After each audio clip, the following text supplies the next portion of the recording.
अब आपके सामने मौजूद है लेखा शास्त्र क्लास 11 का जो हमने टॉपिक शुरू किया था जर्नल एंट्री का, उसकी प्रॉब्लम है क्वेश्चन नंबर 3।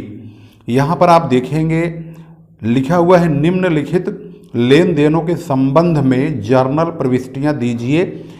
2020 जनवरी 1 नगद पूंजी से व्यापार आरंभ किया है, यानी व्यापार प्रारंभ किया है तो व्यापार शुरू किया है 25,000 रुपये। बहुत ही फास्ट जर्नल एंट्री करेंगे और बहुत ही कम समय में इसको निपटाएंगे। इसकी जर्नल एंट्री जो होगी, आपको सबसे पहले कॉलम खींचना होगा इस प्रकार से, जैसे कि आपकी स्क्रीन पर दिखाई दे रहा है। जैसे यहाँ लिखा date, particulars, LF, debit amount और क्रेडिट अमाउंट।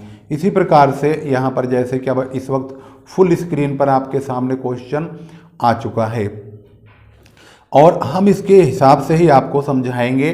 तो सबसे पहली एंट्री होगी cash account debit to capital account. Question को हम दिखा रहे हैं और साथ में इसका सॉल्यूशन भी। तो सबसे पहली एंट्री आपके सामने ये रहा, 2020 जनवरी 1 को कैश अकाउंट डेबिट और टू कैपिटल अकाउंट, और यहाँ पर 25,000 की रकम डेबिट क्रेडिट में लिख देंगे। इसके बाद अगली ट्रांजैक्शन, एक्स से माल खरीदा है 15,000 रुपये का। तो अगर एक्स से खरीदा है तो इसका मतलब एक्स का नाम आ रहा है। एक्स एक व्यक्ति है, उससे हमने यहाँ पर माल खरीदा है 2 तारीख को, तो परचेज अकाउंट डेबिट तो होगा ही होगा। ये नगद नहीं है, ये उधार है, तो उधार में नाम का इस्तेमाल ज़्यादा होता है। तो यहाँ पर लिखेंगे 2 जनवरी को purchase account debit to X 15,000 rupees debit और क्रेडिट में। यहाँ पर था being business started with cash, यहाँ होगा being goods purchased from x.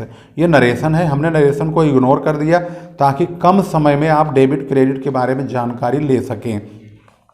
हालांकि मैं नरेशन को एक्सप्लेन कर रहा हूँ, बोल भी रहा हूँ, तो आप बोल रहा हूँ तो उसी से ही समझ जाइएगा। यहाँ पर ठेला भाड़ा दिया है 30 रुपये का 3 तारीख में। ठेला भाड़ा एक प्रकार का खर्चा है, तो खर्चे के नाम को डेबिट करते हैं। Cartage account debit to cash account 30 रुपये दोनों तरफ डेबिट क्रेडिट में लिख देंगे। अगली ट्रांजैक्शन है वाई को माल बेचा है 4 तारीख में, तो 8,000 का। वाई को वाले लोगों को हमने अपने रूल में कहा था डेबिट करेंगे, और जब माल बेचते हैं तो सेल को हमेशा क्रेडिट करेंगे। तो वाई डेबिट होगा और सेल्स अकाउंट जो है वो क्रेडिट होगा।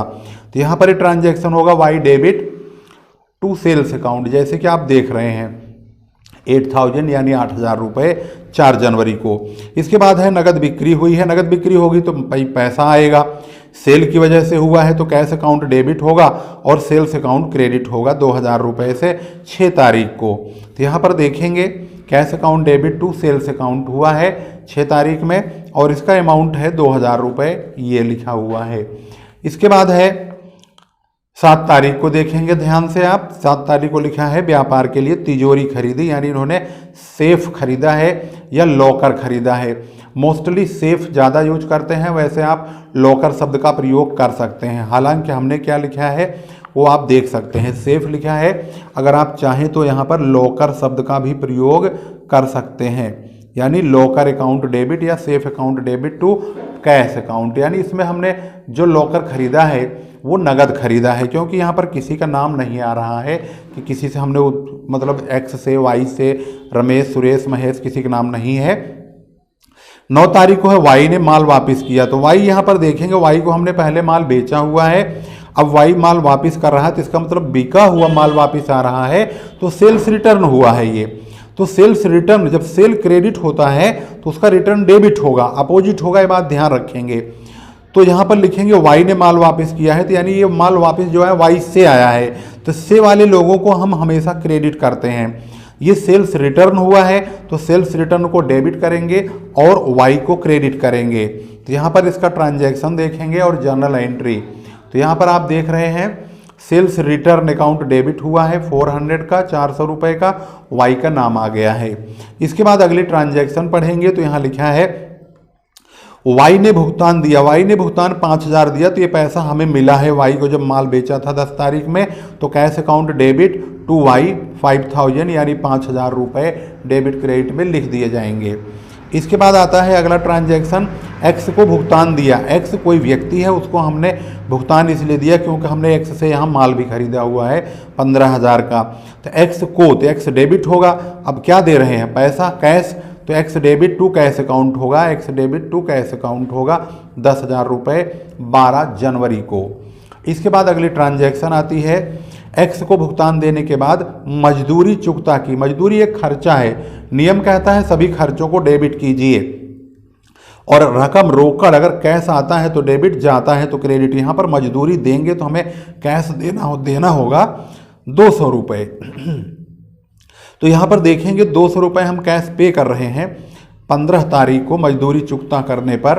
तो मजदूरी एक वेजेज है, wages account debit to cash account. इसकी ट्रांजैक्शन में यहाँ पर देखेंगे तो wages account debit to cash account लिखा हुआ है और 200 रुपये का भुगतान हुआ है।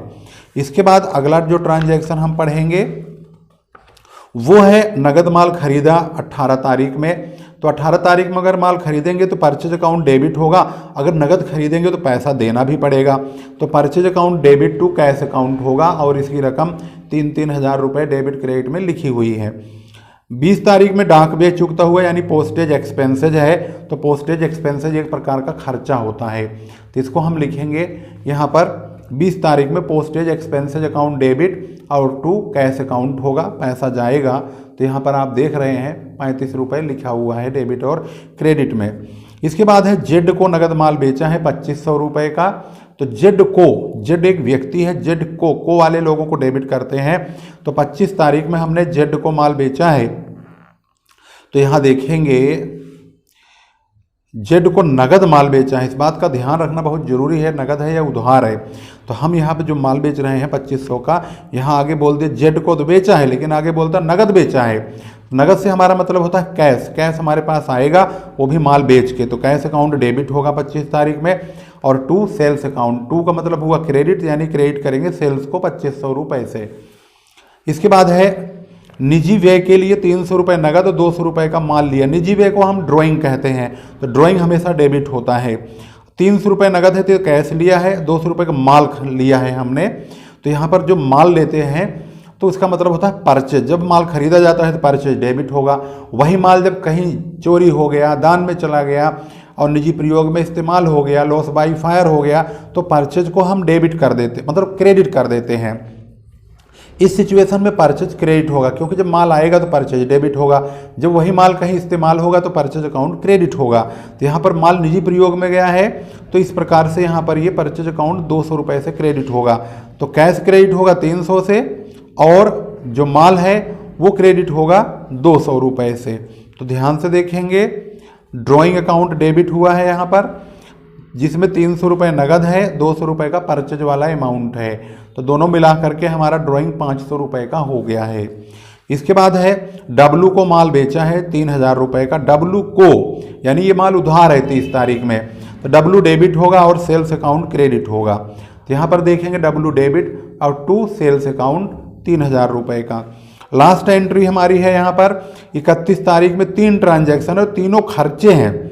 ये सैलरी चुकता हुआ है, वेतन चुकाया, किराया दिया, शॉप एक्सपेंसेज यानी दुकान खर्च है, दुकान का खर्च हुआ है। ये सैलरी अकाउंट डेबिट होगा, ये भी खर्चा है। रेंट अकाउंट डेबिट होगा और ये शॉप एक्सपेंसेज भी डेबिट होगा। इनकी रकम है 250, 300 और 250 रुपये।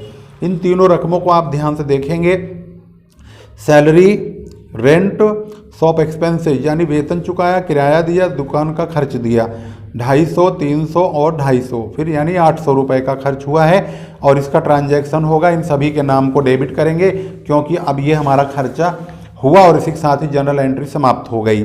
31 जनवरी को सैलरीज अकाउंट डेबिट हुआ 250 से, रेंट अकाउंट डेबिट हुआ 300 से और शॉप एक्सपेंसेज अकाउंट डेबिट हुआ 250 से और कैश अकाउंट क्रेडिट होगा क्योंकि इन तीनों के खर्चे टोटल होते हैं 800 रुपये।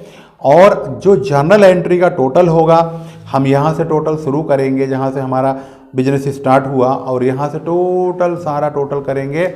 इसका total debit side credit side का 75,965 यानी 75,965 रुपये दोनों तरफ आएगा। यहाँ पर टोटल शब्द का प्रयोग करके लिख सकते हैं हालांकि इसके टोटल का कोई यूज होता नहीं है, परंतु डेबिट क्रेडिट मिलाने से पता चल जाएगा कि कहीं डेबिट क्रेडिट की रकम में अगर कोई कमी या बढ़ोतरी है तो हम उसका पता आसानी से लगा सकते हैं, क्योंकि फिर ये कम ज़्यादा होने लगेंगे तो यहाँ पर डेबिट क्रेडिट की कहीं रकम गड़बड़ होगी तो आसानी से जान पाएंगे। तो इस प्रकार से आपने पूरे ट्रांजैक्शन को स्टेप बाय स्टेप पूरा का पूरा जर्नल एंट्री का समझ लिया है। उम्मीद करता हूं कि आपको अच्छी तरह समझ में आया होगा और वीडियो का अच्छी तरह से आपने आनंद उठाया होगा। एक महत्वपूर्ण सूचना ये है कि आप लोगों को वीडियो के डिस्क्रिप्शन को जरूर खोलना है। उसमें अब हम सभी सब्जेक्ट्स के लिंक डाल रहे हैं जिसकी वीडियो यूट्यूब पर अपलोडेड है। अगर आप उस डिस्क्रिप्शन बॉक्स को खोलेंगे यानी डिस्क्रिप्शन को खोलेंगे तो आपको बहुत सारी वीडियोज मिलेंगी आपके सब्जेक्ट से रिलेटेड, इसलिए डिस्क्रिप्शन को अवश्य खोलिए और उस डिस्क्रिप्शन से अपने काम की वीडियो जरूर देखिए।